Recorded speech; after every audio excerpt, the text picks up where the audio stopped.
Pod Smashers of the Internet, and welcome to another Froggy Termites Buzz episode. Excuse me. Episode 15 of Termites Buzz, a weekly video game podcast where your host, me, Termite, runs through the games that I'm playing, trophies I'm collecting this week, as well as some video game industry news, and wrapping up the show with a retro video game discussion of things that I'm playing from my library and how my library has grown.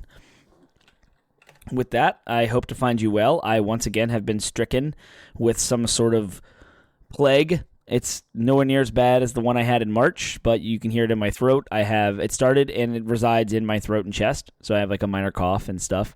Kids bring home all kinds of stuff. It's annoying. It's every single day they just go crazy. You know, kids, they have no awareness of germs. They will stick their fingers in other kids' mouth, stick them in their own mouth, and go touch all the doorknobs and run their fingers into everyone's food and shove food into each other's faces and then rub their nose and all over their clothes, and like they don't care. So we get sick constantly. It sucks. It's weird. I haven't been sick in like 8 months, and now within the last month and a half, I've gotten sick twice. And it stinks because I'm really trying to up my running game and trying to be consistent with running and getting faster. And right when I started to make some progress, I now have to miss my long run this week, which will put me behind a little bit. But I digress because this is not a running or fitness podcast. This is a video game podcast. So again, I hope to find you well. And if you're wondering what in the world this is all about and who I am and what I do, you can go over to 80bitpodsmash.com, 80bitpodsmash.com, and there's a link tree there with links to all of our social media platforms, Facebook, Instagram, Reddit, Twitter, as well as our Discord, TikTok, etc. And you can find our comings and going. I say our, and even though this is a solo show with just Termite, there is a co-host. His name is Penguin, and we did 80-Bit Pod Smash, a regular show for over 5 years. All those episodes are on the same RSS feed as this, so you can go see what topics we discuss. But that was a weekly video game podcast, smashing together ideas that you care about with video games, where gaming goes to grab a beer, is what it was. So we have over 270 or so episodes of that you can go check out. And this, of course, is the 15th episode of my solo show. So if you care about all of those things, go check them all out. We have a long time running video game knowledge base between the two of us, and so go do that if you want. If you are listening by way of like YouTube or Twitch or some other platform and you're wondering what the audio things are for this podcast, the RSS feeds and all those subscription links are also at 80bitpodsmash.com with the link tree. There's Spotify, iHeartRadio, Stitcher. There's all those things, Google Play, Apple Podcasts, to get this beamed straight to your device every single week at midnight on Mondays is when I launch new shows. So I hope you are having a good Monday start of your week. And I guess we'll jump back into it. So what I've been playing this week, again, I'm going to keep my retro trophies for the retro segment at the end of the show, because I do have a PlayStation 3, and I am playing that, which I consider retro. So anything PlayStation 3 related will be at the end of the show in the retro section. So I'll just be talking about like more current modern games up front with trophy hunting and such. So I finally finished the story of Hogwarts Legacy, and I wanted to try and get as many trophies as I could, but I'm done. I'm giving up on the platinum for now. I'm going to shelve the game. I'm so done with it. I'm not motivated to play it at all. It's not fun anymore. The story was great. I'm glad I finally got the ending. I got to see the resolution of all of the things, all the mysteries revealed. I even went and did all of the side quests because I was so close to finishing them anyway. I used a guide and knocked them all out in like an hour or two, so whatever I had left. Did all the side quests. I did the main story. I did some extra miscellaneous trophies. And I bounced. I'm out. I'm done. And I will revisit that game maybe if there's like a big patch or a big update, or if there's like something later, or I'm needing like a low-hanging quote-unquote fruit. I'm at 30 hours, and apparently the platinum is 50. So I have like 20 hours of just collectibles and grinding. I don't want to do any of that right now. There's too much to play and too much on the horizon. I'm having a lot of fun elsewhere and not with that. So I'm done with Hogwarts Legacy. It was fine. It was good. I'm glad I bought it. I'm glad I played it. It's not a bad game. This is just termites being weird with it. I don't have any objective faults on the game. But I guess if it is that boring to me, that could in and of itself be some fault towards the game. I don't know. But I'm done with it. It's good. Finally moving on. I'm excited about the burden lifted off of my shoulders. and with that, on PlayStation 5 was the release of Horizon Forbidden West's Burning Shore DLC. So I picked that up. Today is Saturday after it had come out, and I am playing it. I started it this morning, and it was so nice to return to true PlayStation 5 gaming. Like everything about the presentation, the atmosphere, the environment, the sounds, the graphics, the UI, just all the things about.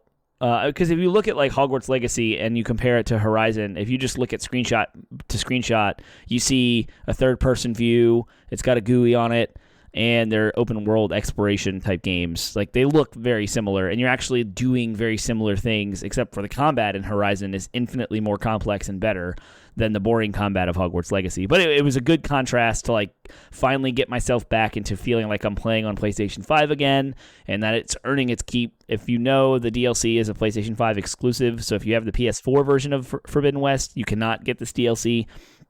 You have to have a PlayStation 5 running on PlayStation 5, etc., etc. So it's great. It's wonderful so far. I've only done like the first intro mission and a side quest after that, which was actually pretty involved and in depth and true like Horizon form awesomeness.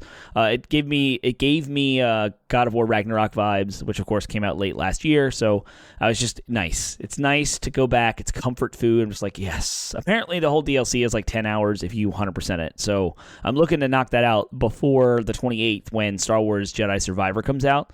So I'm very excited about that. That's what's next on the horizon.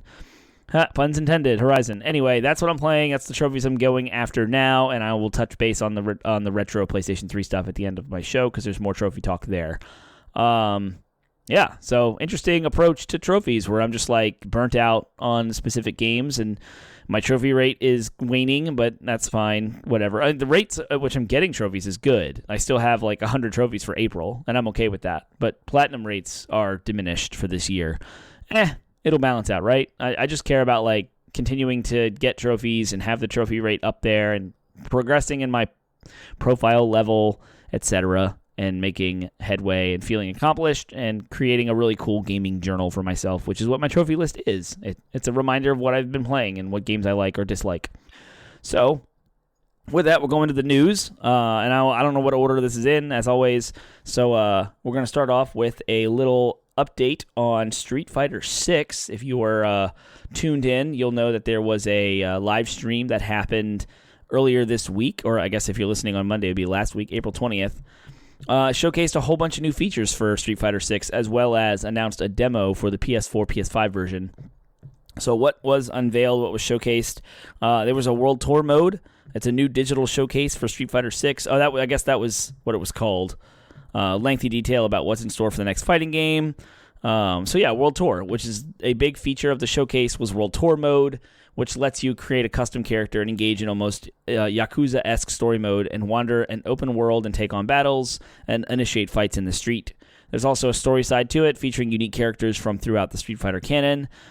Key feature looks to be getting tutored by various fighters and learning their moves while also getting to know them. Street Fighter has social links, and that's called World Tour mode. I'm reading from an article on Destructoid.com written by Eric Van Allen, so you can go give them the click. I'll have the link in the show notes. The next thing they showed was a battle hub, and this is what interested me the most, because I did kind of watch some of this. It's an arena that lets you take your custom character into the world and fight with them online.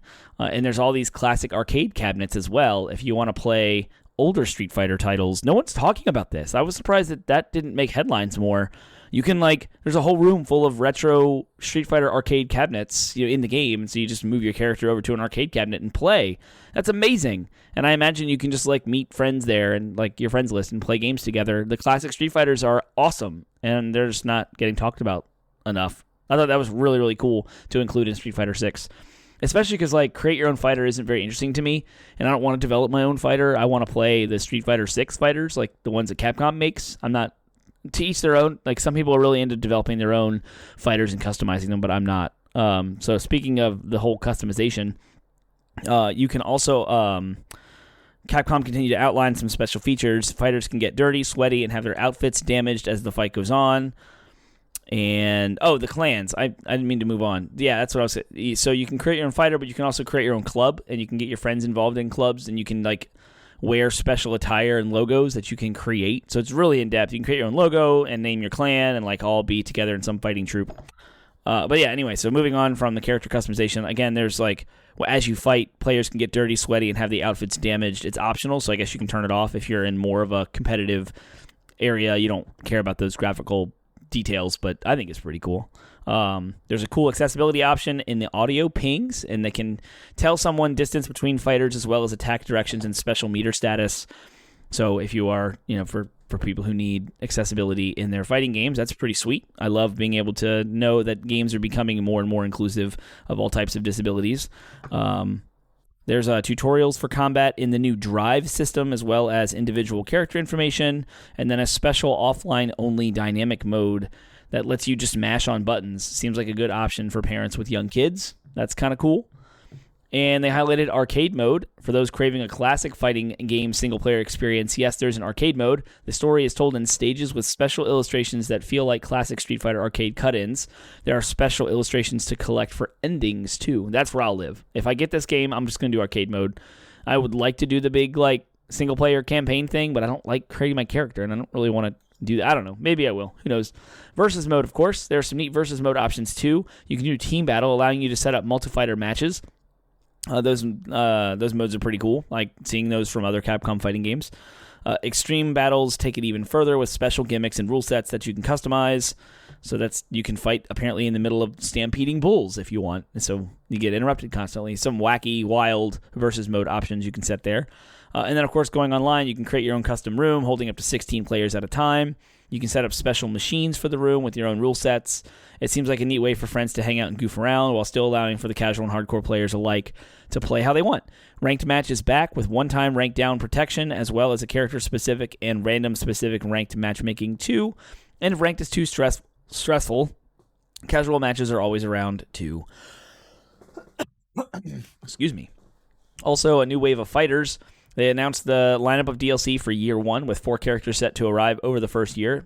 And Street Fighter V's Rashid leads off this summer, then Aki, AKI, in the autumn, Ed arriving in winter, and Akuma in spring of 2024. The Deluxe and Ultimate Edition of Street Fighter 6 comes with a Year 1 pass. And then, of course, the demo is a shadow drop out right now on PlayStation consoles to show off some of the new features. It doesn't have online multiplayer, but you can transfer. Characters made here can transfer over to the main game, so you can create your own character and mess with that system. Other platforms have to wait until April 26th to get the demo, so it's only on PlayStation for now. Of course, it comes out on June 2nd if you are at all interested. It was a good show, good showcase for Final Fantasy. Yeah, Final Fantasy 16 is on my brain. It's a good showcase for Street Fighter 6. It actually increased my interest in the game, having watched it, and I might be able to jump on the demo. I don't know if there's an expiration on that, if it's like the weekend or not, but I'd like to play it and see how it feels. I recently, not recently, I guess in my adulthood, played Street Fighter 4. So I grew up with Street Fighter 2, of course, and it was amazing, and I played the crap out of all of Street Fighter 2s, and me and T-Bone, we'd play it for hours, and at friends' houses and such. So when Street Fighter 4 had come out on the 360, I was really hyped and got into it with some friends, but realized quickly how extraordinarily technical it is when the tutorial mode is like breaking down the frames. You have 60 frames per second, so within a second you have 60 slots, and you have to time your moves to chain a combo together within those frames. It was very, very tedious and super annoying, and I didn't like it at all. So it was initially like a hype moment. I'll play through arcade mode with some characters on like easy mode. I got online and got stomped in Street Fighter 4. So when 5 had come out, I was like, man, it was so technical and so hard and so weird. And like, it wasn't the fun arcade that I remembered being from Street Fighter 2. Now 6 is coming out, and it seems like they're going all in on the silliness here with all the create your character stuff and like all the hilarity of versus mode and doing all these crazy modes, and of course having a casual mode allowing you to play the retro Street Fighter games online with friends. It just seems like it'd be a fun little fighting place for fighting games. Like, I wish Mortal Kombat would do something like this as well. Maybe they will. Who knows? But I'm more of a Mortal Kombat fan, I think, than a Street Fighter fan. But this got me interested. So, like, I want to play. I want to check it out. The demo is a perfect way for me to try it and see how technical it is. Because when you're just never going to be able to put the time in to master these moves. I'm not a big fighting game guy anyway, except for Smash Bros. And even then, the fighting game genre is so psychological. It's all about faking out your opponent and tricking them into falling into your traps. Like, I just don't have that level of psychology involved with knowing what my enemy is going to do or what their character limitations are, and to put them in corners and and punish them with combos because I've manipulated them with my other moves. I don't know how to do any of that. And I'm not really excited to do that or to learn that level of detail. And I feel like with Final Fantasy, I feel like Street Fighter 4 really pushed that level of detail on the players, on the fighters, how the game was made around that. And I hope that Street Fighter 5, which I've heard is more approachable to new players, I hope Street Fighter 6 now is even more approachable. Of course, I'll be looking at that trophy list too and see what that looks like, because the trophy list for Street Fighter 4 and 5 were not fun.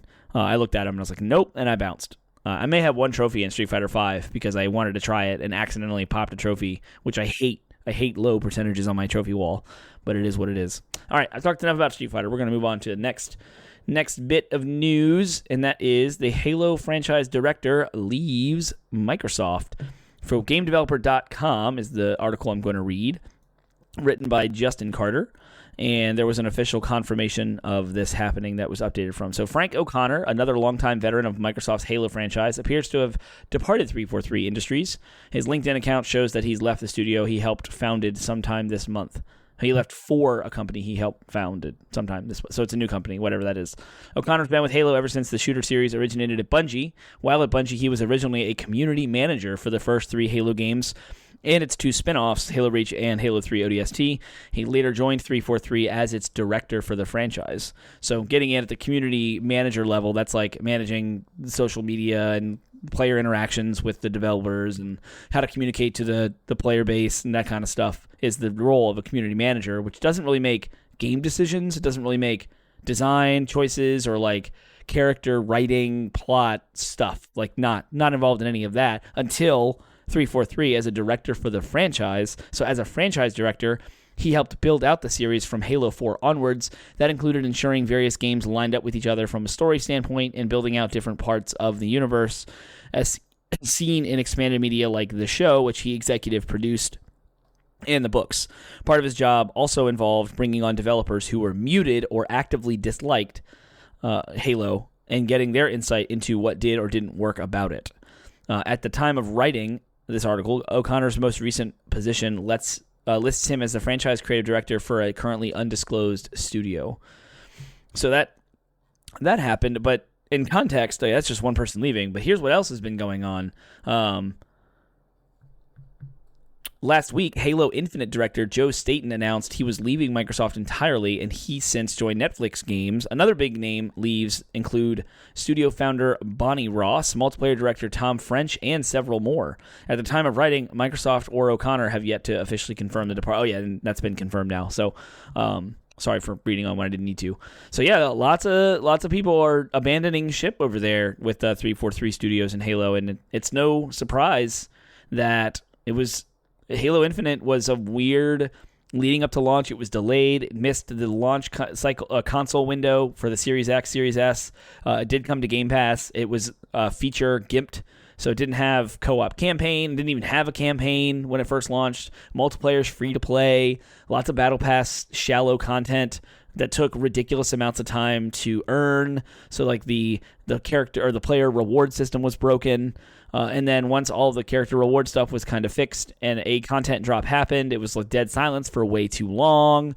And then when more content did drop, it was really shallow and it's kind of limping along. So it came out strong out the gate. It has a core foundation, solid shooter, a lot of fun. Like Forge mode was just added over a year and a half late. Not looking too good over there. And this does not bode well in the entire general conversation of Microsoft. I mean, they were absent from the Game Awards entirely.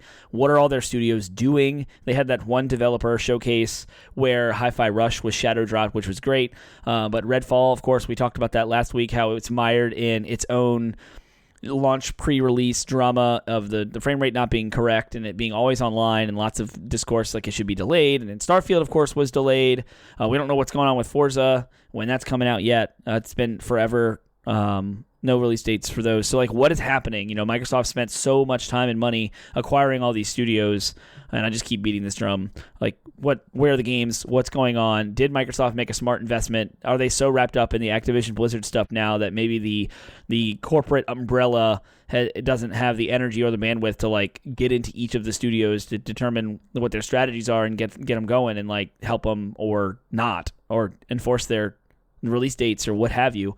Obviously, something's going on because like all these people leaving 343 Industries is one indication of problems. Arcane Studios doing Redfall, shortcomings over there. I don't know if it's like a leadership issue or what's going on, but we need some clarification here because all we're seeing is like abandoned ship and red flag problems. What does this mean for the future of Microsoft? Because they were poised to take over this entire generation, and they've yet to be able to clinch that 2 years in. So, or even start to. Maybe Starfield could be the first bastion of hope for Microsoft players, and then Forza, of course, being another racer. But if you look back at the history of the Series X console so far, its biggest successes have been Forza Horizon 5. If you want to call Halo Infinite a success for a shooter, we're now getting Starfield and another racing game. And what has come in between? Where is Hellblade's sequel? We don't know. Where's Avowed? Where's what's the other one from Rare? I forget now. But yeah, Rareware's game, Obsidian's game. Where's Fable from Playground Games? Where is Double Fine's next title? And the list goes on from studios. Like we don't know. There's a Perfect Dark remake coming from Coalition who did Gears of War. Where's their stuff? Nothing. It's all just like maybe there'll be something at the June showcase that will actually give us some hope as Microsoft fans for clamoring to play something because it's just kind of dead over there. Game Pass gets new games every week, but mostly third-party stuff, and it still continues to be a good value if you want to play games over there, but nothing exclusive to be excited about from any of the Microsoft studios, and then all we get are bad news, bears news like this. So not looking good over there for 343.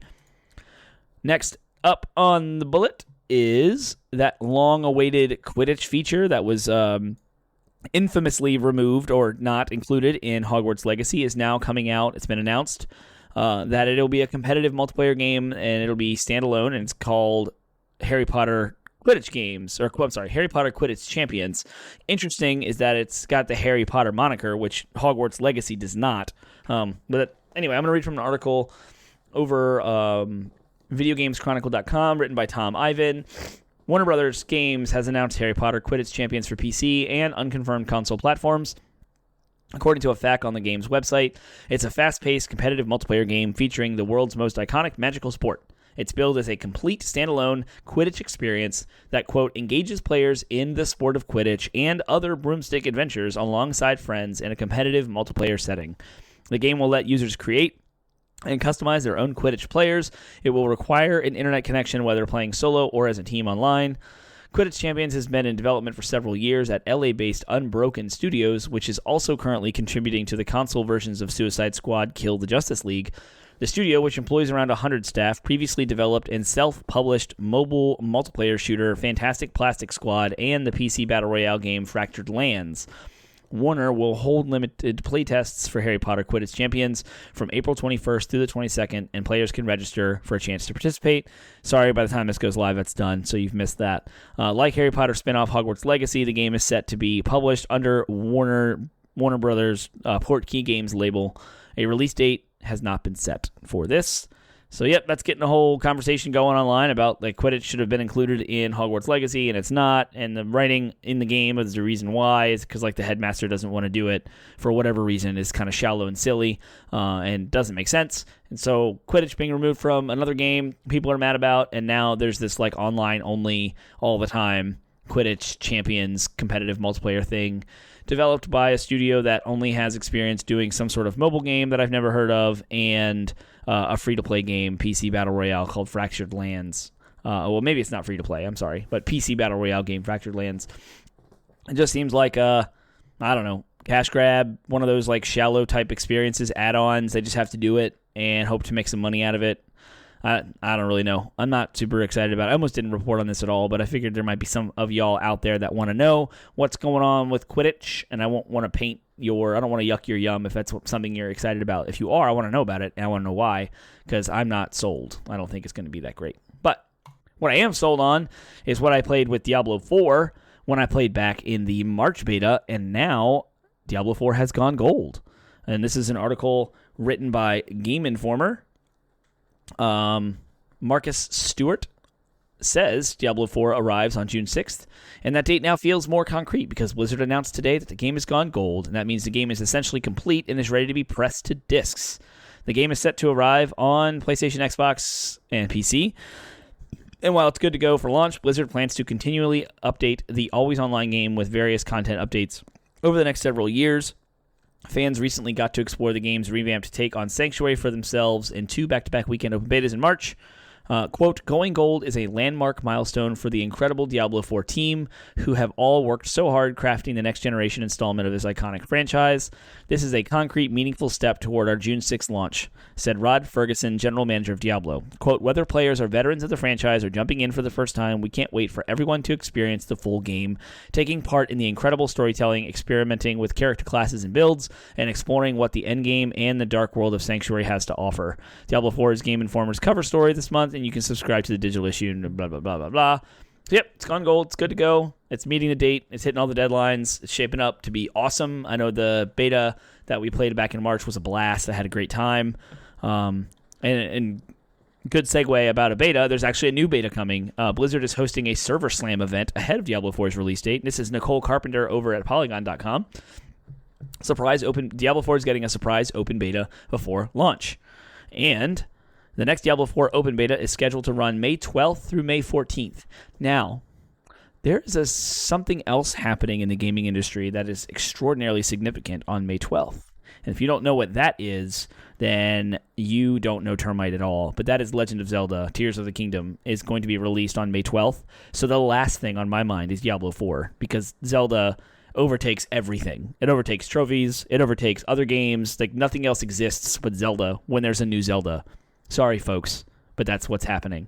Will I have time to care about Diablo 4 from May 12th to May 14th for their Server Slam event? I don't know. But let me keep reading this article, and I'll give you some more information at the end. So, May 12th to May 14th for a Server Slam event. Blizzard originally planned 2 beta weekends in March, but this will be another chance to test out the game while it's more than a month out. Developers on hand at Diablo 4 developer update live stream on Thursday announced new dates towards the end of the broadcast. The beta begins May 12th at 9 a.m. Pacific, which would be 10, 11, 12 noon for East Coasters. We will be very deep into our Zelda playthroughs by noon. It ends May 14th at noon as well. All beta rewards from previous beta weekends, including the Wolf Puppy Backpack, will be available for players. Levels will once again be capped at 20, and Blizzard says that feedback and balance changes from the previous betas will be reflected in the new beta. Progress from the earlier beta weekends will not carry over to the May beta, and progress from that won't make it over to launch. Blizzard also said players will be able to level up to 20, but after that, players will stop earning ability points, but can still get gear. Lastly, the legendary drop rate has changed to match that of the launch version of Diablo 4. And there's a little slightly more information there, but excuse me. The new beta is likely to face the same lengthy queue times as it did before, as this is a stress test before the actual release. And it comes out June 6th. So 6/6, of course. I guess it's funny to be like 666, but it's not, because it's 2023, so you get 6/6.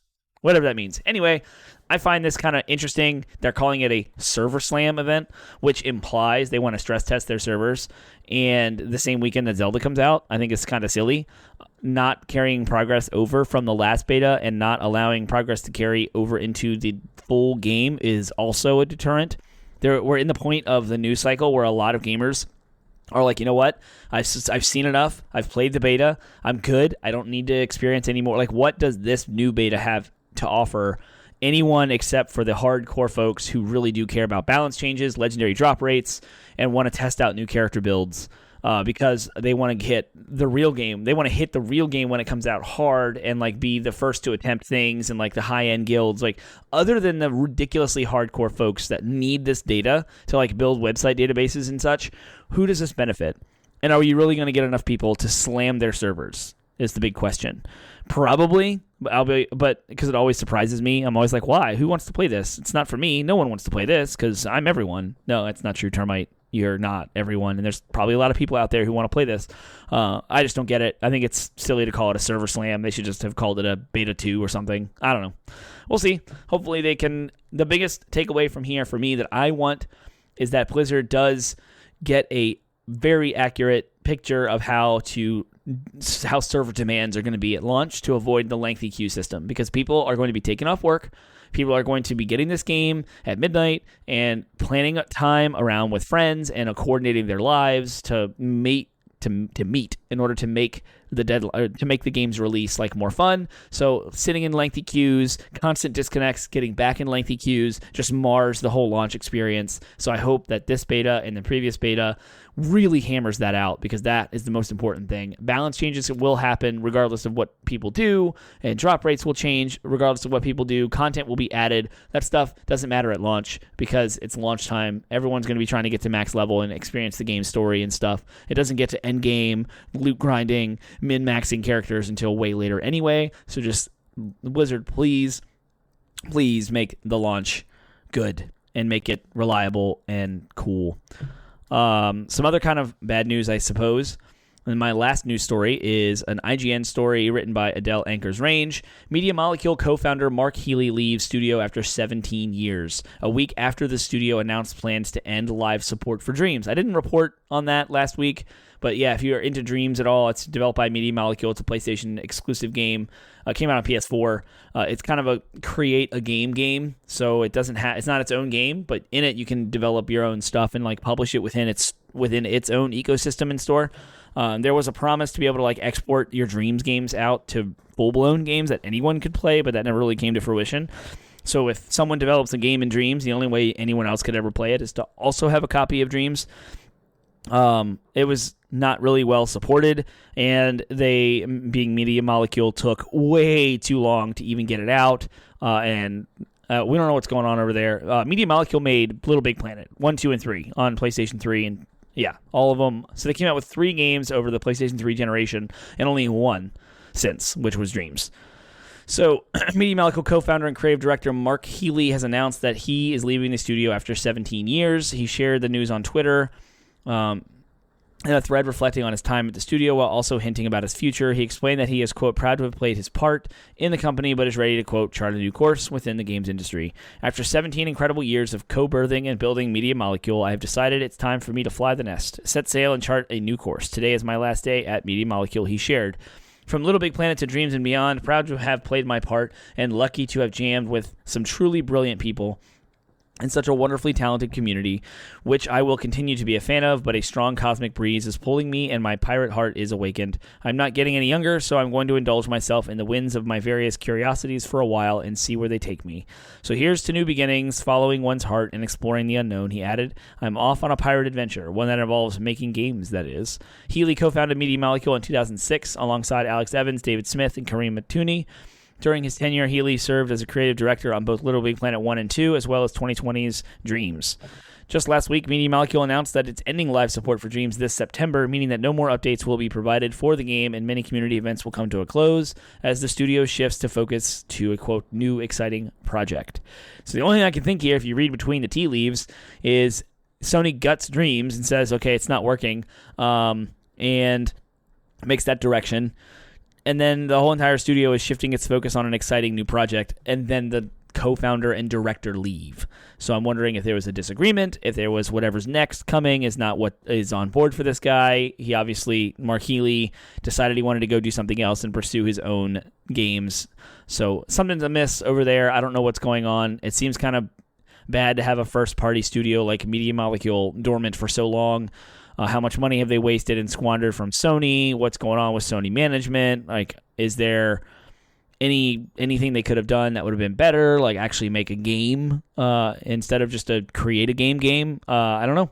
Seems like a lot of talent over there just sitting there. I don't know what's going on. I'm not super in tune. I wish I had more insight into the gaming industry to know. Like, I wish I had friends on that side of the fence that were like working there that could give me some insight as to be like, what's going on, so I could have more knowledge.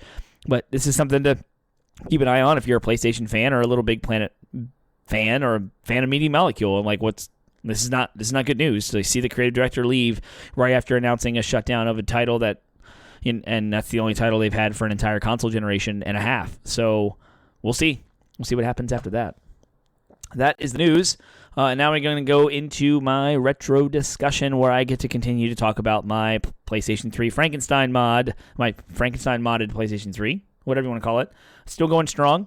I have finished Call of Duty World at War. I think I talked about starting it last week. I played through the campaign and just did the campaign trophies, and that's it. I did not play it on hard or veteran. I don't want to do that. It sucks. I don't want to die a bunch of times. I'm not getting platinums because there's online trophies that I don't have any desire to do.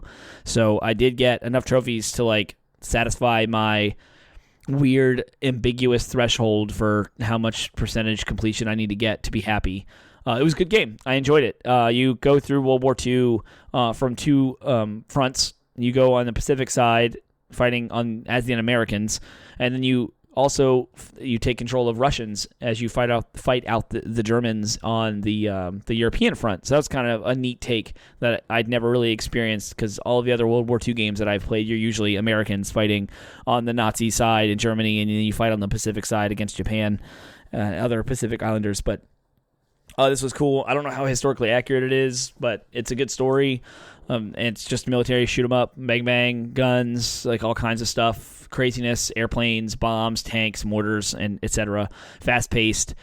Performance wise, it's PS3, so you get 60 occasionally. It'll peak at maybe 60 for a second somewhere when you're in a cave and it's not rendering anything. But I had a blast with it. It was good, so much so. So I didn't realize the history of Call of Duty because I came and went as things happened. And I know Infinity Ward, who made Call of Duty Modern Warfare, that was the one I played the most, was Modern Warfare 2 on Xbox 360. And I did get Modern Warfare 3, and I played that a lot, also by Infinity Ward. But there's another developer, Treyarch, who had been developing Call of Duty games, and the other popular one is Black Ops, and all the way up through Black Ops Cold War, which is the most newest one, which I think may have been pulled out off of Treyarch and given to Sledgehammer. I don't remember the details. I'm not here to talk about that. But I liked Call of Duty World at War. It was Treyarch's. This is Call of Duty 5, so it had come out after Infinity Ward's Modern Warfare, which was Call of Duty 4. So World at War was the fifth one, and then Modern Warfare 2 had come out, and then after Modern Warfare 2 was Black Ops, and that was also Treyarch. So I never played Black Ops. When I first dabbled in it when it had launched on the 360 at a friend's house, it didn't feel the same to me as Modern Warfare, and therefore I didn't like it, and so I just didn't play it, and I skipped them all. I never played any of the Black Ops. So now I have a copy of Black Ops. I got it for $9 on eBay, ready to go whenever I decide to start it.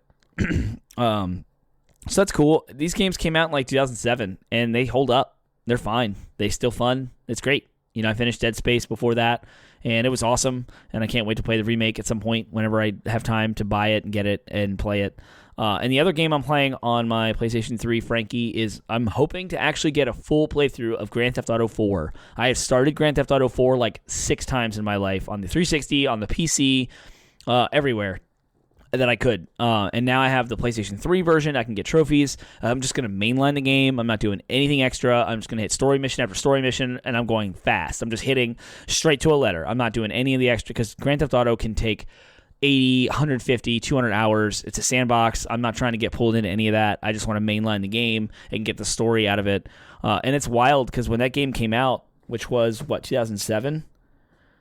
Yeah, I guess. It says 2006 to 2008. I don't know when it actually launched, but I was, 20 years old with little to no experience in the world as an adult. I know it was before I'd gotten married. I was still in school. And so now I'm 36 years old, and I have the weight of the world on me, like every other adult does who cares about things, modern events, politics, current events, I should say, things that I have a deeper appreciation for, history, cultural norms, cultural injustices even.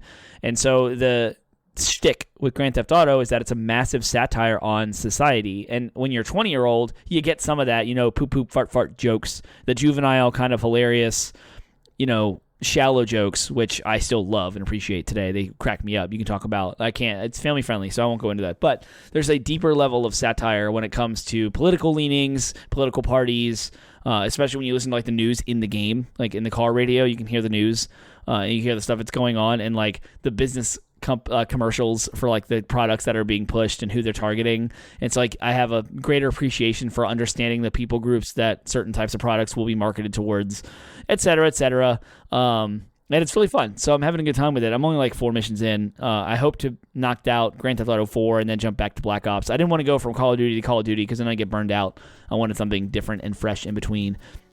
But PlayStation 3 is right now kind of front and center to me because when before releases, but on Friday of this week, Star Wars Jedi Survivor comes out, and I'm going to want to play that a lot. So who knows if I'll actually finish Grand Theft Auto 4. I'm motivated for now, but we'll see. I'm not doing any platinum runs or anything like that. I'm just going to play through the story and see how many trophies I get and then move on.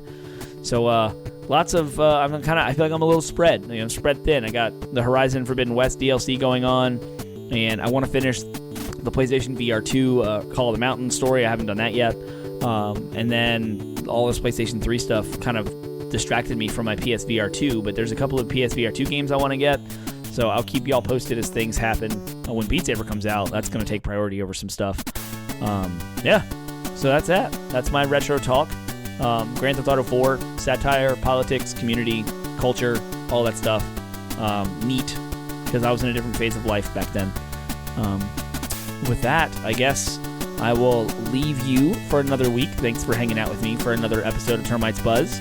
You can always find more episodes over at 80bitpodsmash.com. It's our landing website. Please give us your thoughts, comments, questions, concerns, ideas, feedback, all that stuff over on our Discord server, any of the social media links. You can tell me what you think. You can engage in conversation. Tell me what your retro games are this week, or if you're going to play Street Fighter 6, or if you're going to do Diablo, whatever you're excited about. If you care about these studios that are making moves, or people leaving studios that aren't producing good games, etc., whatever have you. I would love to hear about all of that and more over at 80bitpodsmash.com. And I will see you next week.